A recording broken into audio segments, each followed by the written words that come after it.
Hello बच्चों, तो कैसे हैं आप सब। आई होप आप सब ठीक होंगे। और आज का मेरा टॉपिक है difference between DNA and RNA. तो आइए समझते हैं कि आखिर डिफरेंस होता क्या है इन दोनों में। तो DNA stands for deoxyribonucleic acid, RNA stands for ribonucleic acid. अब डीऑक्सीराइबो क्यों बोला इसको, क्योंकि इसके अंदर जो शुगर प्रेजेंट होती है वो कौन सी होती है, डीऑक्सीराइबोज शुगर होती है। और आरएनए में जो शुगर होती है उसे बोलते हैं राइबोज शुगर। तो it contain deoxyribose sugar, it contains ribose sugar. अब ये हुई शुगर की बात। अब उसके बाद आता है नाइट्रोजनस बेस। सो डीएनए में नाइट्रोजनस बेसिस कौन कौन से होते हैं, adenine, guanine, thymine and cytosine. और आरएनए में कौन से होते हैं, एडेनिन, ग्वानिन, यूरेसिल और साइटोसिन। डीएनए में थाइमिन होता है, आरएनए में थाइमिन की जगह यूरेसिल होता है। फिर डीएनए में अगर ये नाइट्रोजनस बेस है तो एक दूसरे के साथ जुड़े होंगे, क्योंकि डीएनए क्या है, डबल हेलिकल स्ट्रक्चर है।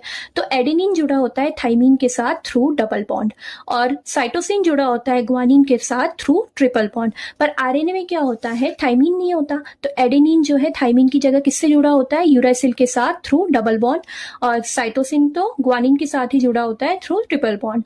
अब डीएनए की जो स्ट्रक्चर है वो डबल स्ट्रैंडेड होती है। डबल स्ट्रैंडेड मतलब डबल हेलिक्स होती हैं उसमें, ठीक है। और आरएनए की जो स्ट्रक्चर होती है वो सिंगल स्ट्रैंडेड होती है। डीएनए मेनली प्रेजेंट होता है न्यूक्लियस में, आरएनए प्रेजेंट न्यूक्लियस और साइटोप्लाज्म दोनों में होता है। अब आई मेन इनकी फंक्शन की बात। तो डीएनए का फंक्शन क्या होता है, जेनेटिक इंफॉर्मेशन को स्टोर करना और उसे जनरेशन टू जनरेशन ट्रांसफर करना। जबकि आरएनए का फंक्शन क्या होता है, प्रोटीन का सिंथेसिस करना। डीएनए ज्यादा स्टेबल होता है due to absence of OH at 2' position. अब डीएनए में डीऑक्सीराइबोज शुगर होती है ना, उसके 2' पोजीशन पे, ये है 2' पोजीशन।